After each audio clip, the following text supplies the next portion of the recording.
And I could feel her peace. I could feel her peace. And I could feel the love radiating from her. And honestly, if I had been able to make a decision once I was in the light, I would have never chosen to come down. I realized in retrospect that perhaps Robin was ready. I wasn't ready. There's a divine something in this. I want you to just tell me what do you see? What do you feel?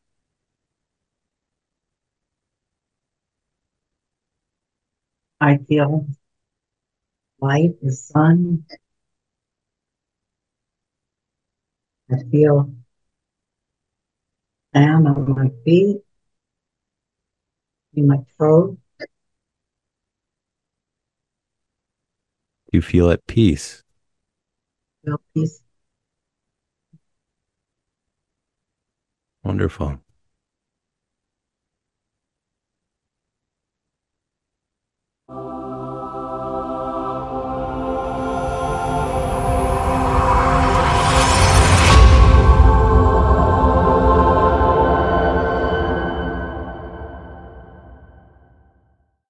Hello, I'd like to welcome Julie Levine from California.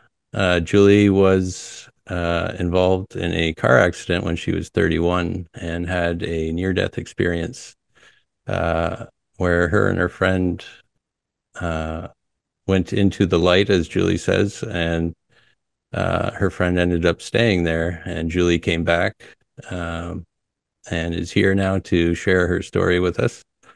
And in a little while, we'll also dive into some hypnosis and make contact again with this wonderful presence that we call the light.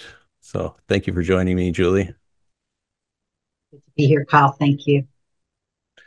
Yeah, So, so yeah, yeah, go on, sorry. I'm ready to start. Yeah, Okay. if you want to pick up where you think it's most appropriate to the story, the NDE story. So, I just turned 31 and I lived in New York City. I worked for the Bronx Borough President, Fernando Ferrer, as his Director of Health and Human Services. And a bunch of us went up to Albany, the capital of New York, because it was the early part of the whole welfare reform movement. And there was a meeting with all the counties in the state. My friend Robin, who worked with me and who I may have been a bit of a mentor. She was a bit younger and she always wanted to learn from me. She asked if she could pick me up and drive up with me. And she picked me up in a fleet car, in a small Dodge Aries government car. And we were about halfway there. It was raining and overcast early morning. And about halfway there on the New York Thruway, it was raining, overcast, as I said. And by Kingston, New York, when suddenly, and we're talking about our lives and everything else, and suddenly we see a huge 18-wheel truck that seemed to be backing into us. It And just I don't know if I just screamed. stopped. Sorry, it was just stopped on the highway and it was It was backing up. It was actually backing up. on Now, the there was a highway. question later on as to something called proximate cause, about whether it was actually only on the shoulder or whether, as it looked to us, it was backing up at a diagonal into our lane. Evidently, it had missed its exit at Kingston, and it's costs a lot of money. It's a toll road, especially for a truck, and it's about 20 miles. You have to go up and then back. And so it was trying to back up to its exit. But it definitely looked to us, especially in the rain and everything else, as though this truck was backing into us, and there was no way that we were going to avoid being hit by it. And she was driving, and she swerved the car to avoid the truck. And the car went out of control in the rain and spun around and hit on her side, hit the truck. Now, apparently, I believe she died instantly. Um, what I remember, like I say, is I may have screamed, and I felt a little guilty about that later, but like it could have jarred her, but I don't know that she would have done something Pretty different. pretty normal reaction given the circumstance, I think. It was very scary. And Yeah. then I felt a lot of pain, and I felt Robin and my friend Robin, and that was it. That was the end. And apparently, I did code. I didn't have any vitals, and but because we had just passed the Kingston exit, there's a Kingston Community Hospital. They were able to get the EMT was able to get to us very quickly. It may have been about 4 minutes, I don't know, but either way, they were able to resuscitate me. I wasn't conscious or anything, and I guess they took me to Kingston Hospital, and I did come to briefly in the hospital, and I do remember them asking me if there was anyone that they should contact, and I gave them the names of both my mother and somebody that I was in love with. And that's the last thing I remember. The, I had I had a pretty bad concussion, but I also had paralyzed my fourth cranial nerve in my eye, and I had a cracked hip, and I had a broken low back, like a fracture in my low back, and a cracked hip. I said that, and my jaw was completely broken. They had done oral surgery, and they had it wired.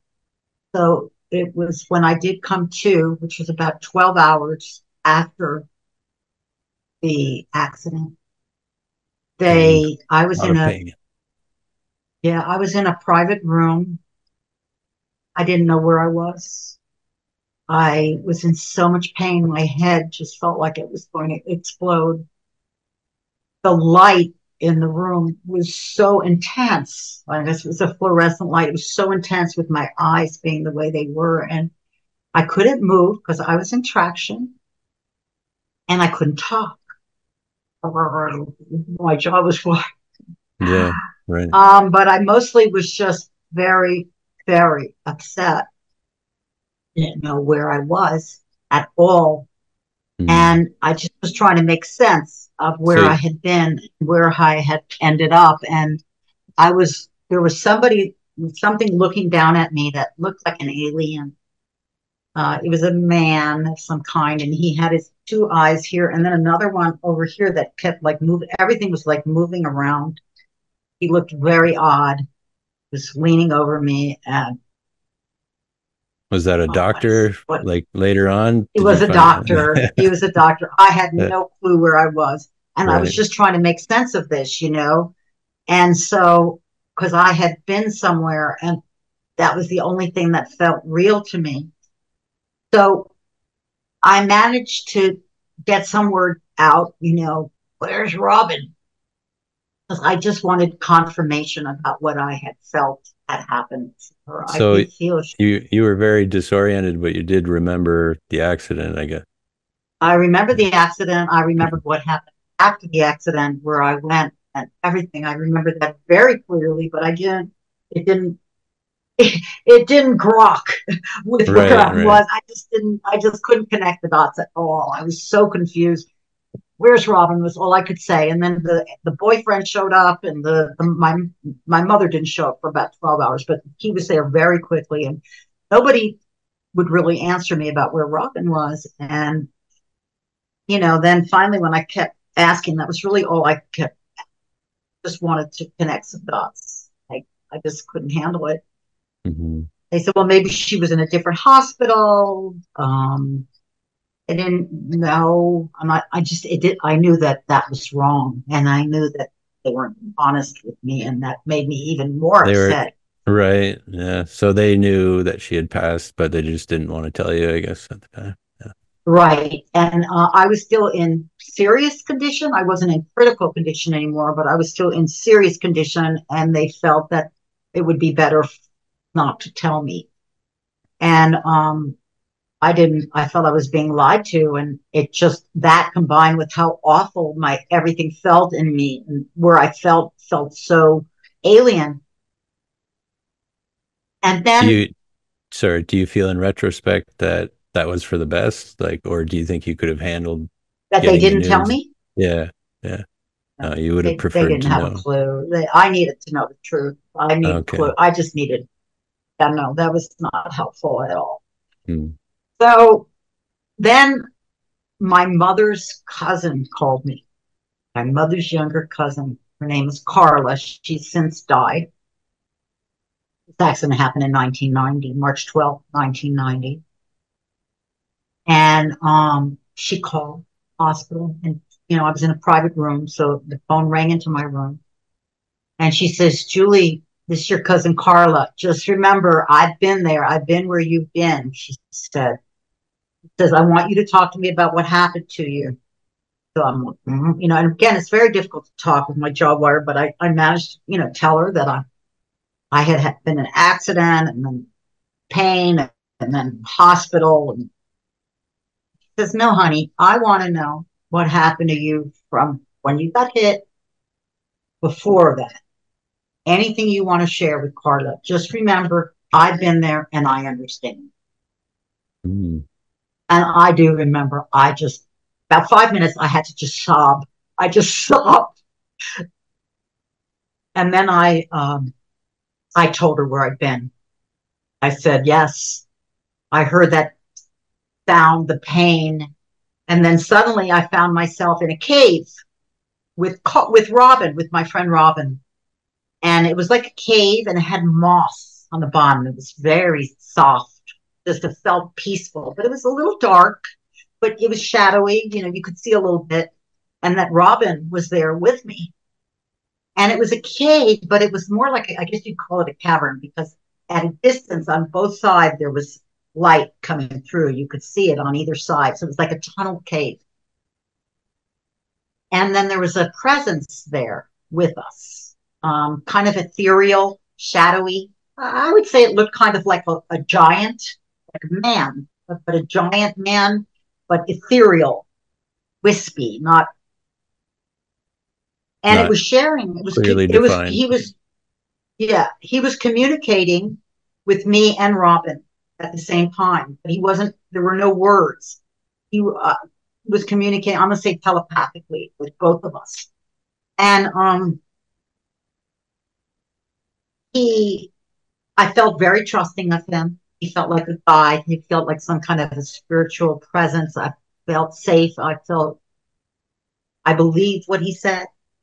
And he told us that we were going to have an experience of rising, that we were going to go somewhere very high up, and it was going to be a wonderful place, like bliss. And that we had nothing in our life experience to prepare us for what we were about to, where we were going to go. Why do you think Um, he gave you that, like, why do you think he gave you that preparatory talk almost yeah, before? you see where I'm going with this, because it Okay. All actually right. sort of makes sense. I think I know Okay. why, because there were two of us, right? Oh, I And he see. said, Okay. but one of us was going to have to come down, and that only one of us was going to have the strength to make that trip, or only. And I felt like I was put in a position of making a choice, that I did feel that where I was going to, if I would come back, it meant coming back to life, being here in this realm. Hmm. And that somehow I was being asked to choose which one I preferred. Would I want to stay in a place that was wonderful, but I didn't know what it was like? Hmm. Or would I want to come back to what I knew? And I definitely chose, I wanted to come back. I had a very strong life force. I wanted to come back. And then I felt, and I don't know what Robin wanted, because even though it was communicating with both of us, I couldn't feel Robin's thoughts. I Hmm. assumed she was also communicating back, but I don't know what she was communicating. But I very clear I wanted to live. And then I remember I felt incredibly guilty. in that what made moment. me more deserving than Robin. That's how strong my life force was. You know, she was younger than me. She was very vibrant. She was a real giver. She was just an amazing human. And I didn't feel like that was right for me to choose my life over hers. So you were But I there in did. the you were there in the tunnel still, and you felt that guilt while you were still there in the tunnel when you I shared did. how, yeah, okay. Yeah, apparently, a lot of people who have experiences like mine experience something called a life review, Hmm. where anything they've done wrong kind of flashes before their eyes, and you know, it's like a kind of a reckoning. They kind of work it through before they go to, let's say, heaven or whatever, to the light, whatever you want to call it. Yeah. But for me, this was the closest thing I had to that. It was just a feeling of guilt, like that I would choose my life over hers, and I didn't feel that that was right. But ultimately, I'm not sure if that presence said only one of us was going to be able to come down or one of us was going to have to come down. Mm. Because in fact, it became largely irrelevant once we were there. So then I don't know how much time. There was not the same feeling about time there. Suddenly, I don't know if the tunnel shifted so that it was facing a different way or something, but suddenly we were like suctioned up. We were catapulted up into the light. And then I was like literally in the light. I was part of the light. I didn't have a body anymore. I didn't have any pain at all. I had no memory of the cave, of life, of any of it. All I felt was complete love, warm, soft light, actually kind of warm, perfect temperature water flowing through, between, around.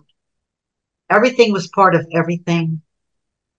And the only thing that I was aware of that in any way was distinct was the energy that had been my friend Robin, and the energy and my energy. I felt a swirl, like connecting us, a flow connecting us in the light. Mm. Mm. And I could feel her peace. I could feel her peace. And I could feel the love radiating from her. And honestly, if I had been able to make a decision once I was in the light, I would have never chosen to come down. You know, I realize in retrospect that perhaps Robin was ready. I wasn't ready. You know, there's a divine something in this. Um, but that she clearly was felt good. I left her feeling good, and that's helpful to me Yeah, because well, I didn't come back feeling that guilt. Yeah, yeah, I doubt that, if Robin had actually wanted to come back, that, like the guide or the light or whatever would have been like, okay, well, you got to pull straws now. You know? right. Yeah, Yeah. yeah. So Oh, I don't know. sorry. That's about all I remember being there, by the way. I don't remember. I couldn't tell you how long it was. I couldn't tell you anything. All right. Except, well, I'm a backtrack for a second and say that I was an agnostic. I was one of these people. I was all about social justice, peace, all of those things. I was definitely about being a humanitarian in the world, working for a better world for all, and being about love. But I felt that God, particularly Judeo Christianity, was probably something people made up to feel better about things. And that um, I didn't really necessarily buy it. But I said, if there is a God, it's probably not some white man in a white robe. It's more of an energy. It's more of a loving energy. But I didn't know. I said, if there's a God, let him, her, it show itself to me. In the meanwhile, I'm just going to live the best life that I can because I think that that's what matters. And I have to say, talk about having your last word come true. I did feel that I was in the presence of God. I actually was right. It was an energy of love that connected everything. It wasn't a white man in a cloak, although interestingly, that shadow image was a bit of a guide that way. But I think people see things in a way that they can see them. It doesn't, what's really important is the essence or the soul of them. Anyway, I came back down into this pain body. I was in so much pain from my accident, from the head injury, from everything else. Um, I had to get 3 surgeries, my neck, my jaw, and my eyes. I had to get strabismus eye muscle surgery so I could see, because everything kept moving around and I couldn't do anything. And it changed my life in so many ways.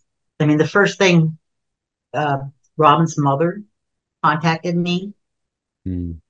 and I told her what had happened. She was obviously absolutely devastated, losing her daughter. They were Mm. very close, Yeah. but she felt at least better. She believed me, So you knowing that you she was told at her, peace. okay. Yeah. So In you didn't fact, has the borough president's office didn't want me to talk to the mother. They said the mother had emotional problems, this and that. It was better for me not to contact her. They were afraid about liability and lawsuits. I knew I had to talk to her. That was all I knew. Yeah. Yeah. There was a higher guidance that I was receiving. And More than your anyway, employer. Yeah. yeah, I ended up going back to work sooner than I should have. After a couple of months, as soon as they took the wires out of my jaw, I went back, because it was my whole identity. It was my whole sense of self and purpose were all wrapped up in my work. And, but, I did it against medical advice. I went back like 3 hours a day, which always turned into more. But the borough president had his drivers drive me to my physical therapy appointments, this kind of thing. He would let me take naps on his sofa in his office. Everyone felt bad because, Robin worked there too. And, it was just one of those really awful things. Hmm. But at some point, I couldn't stay there anymore. I did go out on medical leave. I had, because of what had happened in my jaw, I ended up losing a bunch of teeth. I'd get implants and things like that, but I had to get root canals. So like I'd suddenly be trying to work, and all of a sudden I'd have this horrible nerve pain in my mouth, and that I have to go and get emergency surgeries. And at some point I'm like, I need to slow this down. I need to stop. So I went away. I took medical leave. I went both to Tamarindo on the Pacific coast of Costa Rica for a couple weeks. And then I went and I visited my cousin Carla, who had helped me through. And she told me about the International Association of Near-Death Studies. I ended up forming a support group for other experiencers to help people to come back and integrate, to help me come back and integrate too. Hmm. Hmm. And that really began my journey of greater healing. I do remember I went to the first IONS conference I went to. They had national conferences, was in New Haven, Connecticut, and there was I think it was Grayson. It was a doctor speaking about somebody who had had a near-death experience and had been in so much pain afterwards, both physically and emotionally. They had ended up becoming addicted to heroin because they had found that heroin was, they were looking for that feeling of peace they had from their experience. And this was, I Mm. guess, the closest they felt they could get. But Mm. hearing her story, I just broke into tears. I mean, not little tears, like hysterically crying, to the point that the conference had to stop. They took me out into the aisle, and somebody gave me like Bach's rescue remedy, like this homeopathic thing that actually helped calm me. Yeah, we But use it's just, that. yeah, it really shook me up. And it's been a healing journey ever since, and a spiritual journey, if you will. And one of the reasons I speak to other people is to help them through this. To me, life has a lot of beauty and a lot of happiness, but it's very painful. Come on, tell me anybody. I'm going to be 65 years old in a couple weeks. Tell me anybody who's gone through a lifetime that hasn't lost the people that they love, who hasn't experienced extreme suffering, who hasn't seen things that are just not right. It's not an easy place to be. And, uh, you know, I do believe, and a lot, of course, people who have near death experiences often have them as a result of a physical injury, like a heart Right. attack or a car accident or whatever. So Mm. oftentimes they come back not only trying to integrate from the spiritual experience that they had and try to connect it to being back in this life realm, but Right, they right. also they also are often in a pain body, more of a pain body than before they had the accident. And so they're coming back and they're having to deal with that much more pain and suffering. Not easy. Yeah, So to yeah, me, what I do know is that we do go to a beautiful, beautiful place. I do know we don't go into a dark hole.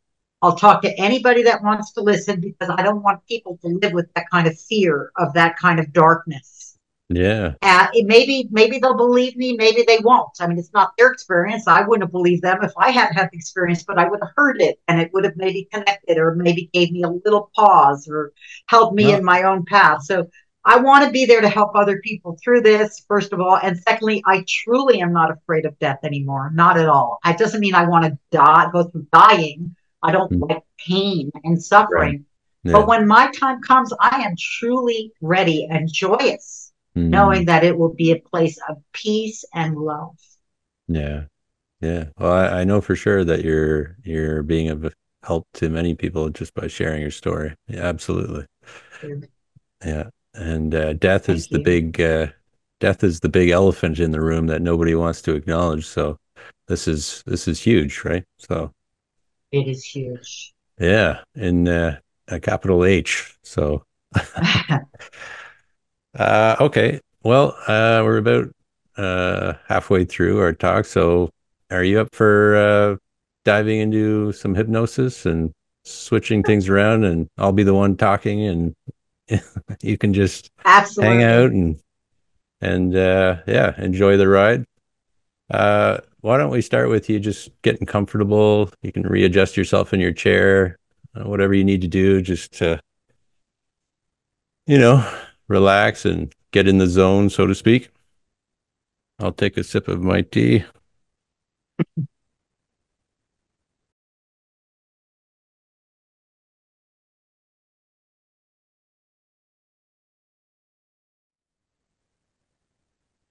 So you could say we're just collecting all of the energy that goes out into thinking, usually thinking about whatever is happening in life, collecting all of that energy, bringing it back into the body so that we can focus more cleanly on whatever we want to. So we can scan the body from head to toe again. And as you're going down the body, just stopping anywhere you feel like there's a contraction of energy, a tightness, a resistance at all to anything. It doesn't matter. And when you encounter that tension, not to do anything with it, just to sit with it, just to watch it. That softness of just looking is like just softly rolling a knot between your fingers so that it just comes undone easily just by looking at it, sitting with it.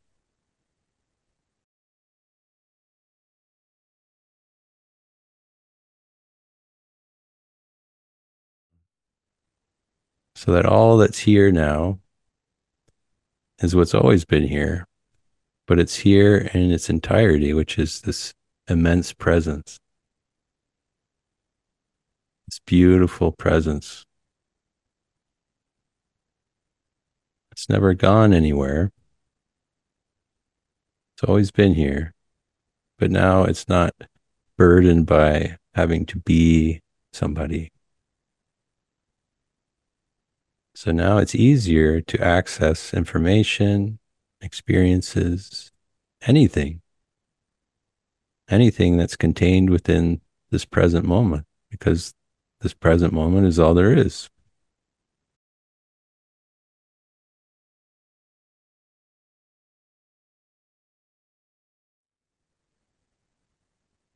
And I want you to go back, have it take you back to that moment that you first encountered that pure light of consciousness and love, where there was no fear at all, no time, pure love. Everything was connected.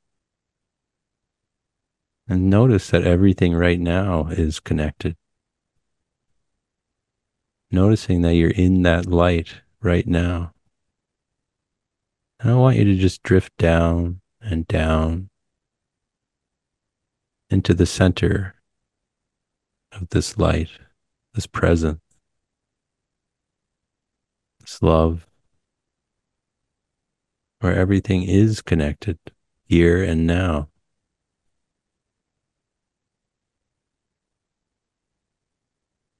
Now, I want you to look around and see how beautiful everything is.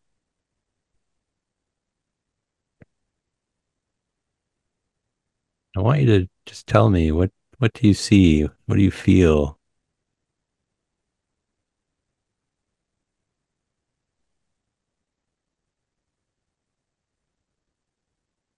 I feel light, the sun. I feel down on my feet, in my throat. Is it warm? Do you feel warm? Mm, Mm. Do you feel at peace? feel peace. Wonderful.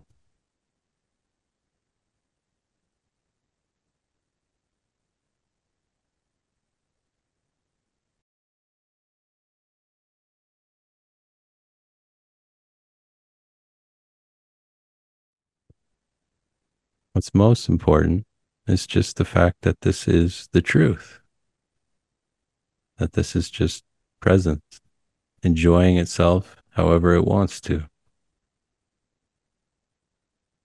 without any rules,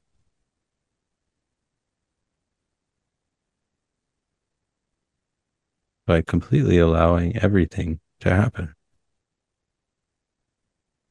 When you awaken, this feeling will be with you. It'll be very palpable, and you can take it with you from now on, and you can call upon it whenever you want,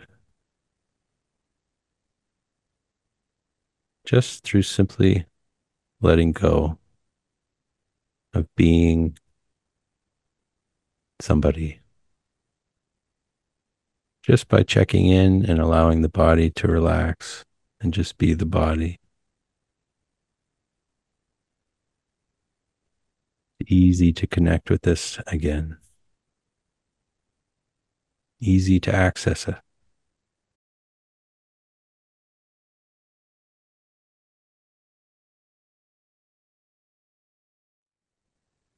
And 5, you can open your eyes.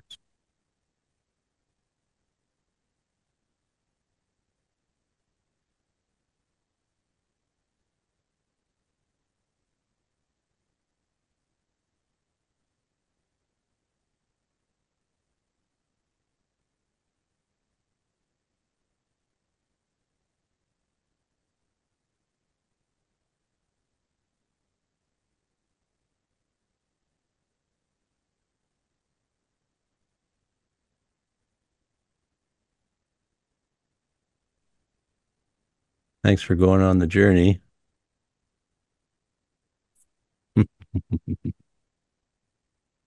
Nice. Yeah, yeah. There's not much point in doing any of this if it's not fun. So, That was wonderful. yeah, I'm glad you were able to meet with me and hang out and share your story. And yeah, how did you feel? How do you A feel great right now? experience. I feel very peaceful, very relaxed. Feel Good, good. Feel like good. I've got a little glow. Mm. And that presence we were talking about, how would you, how can you connect with that if you wanted to do it right now?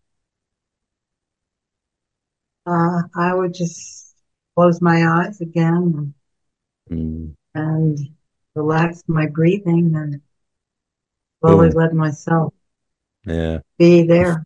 Yeah, Yeah, it's a handy tool. it's very handy tool. Thank you for that. You're good at it. You do good job. You have a Oh, good thank you. soothing voice and you've got, even though I wasn't looking at you from before, that clear eyes, which is really helpful. Good. Good. Focus. I'm glad to hear it. Now. Yeah. All right. Well, yeah, I guess we've already covered everything. So is there anything else you wanted to share before we part ways or? No, thank you very much. Yeah, thank you. I really appreciate you sharing your story and indulging in this hypnosis with me. Very pleasant. All Thank you right. so much. Yeah, And I'll talk to you later. Keep me posted on how you're doing. will do. Thanks again. Okay. Thanks, Julie. All right. Bye.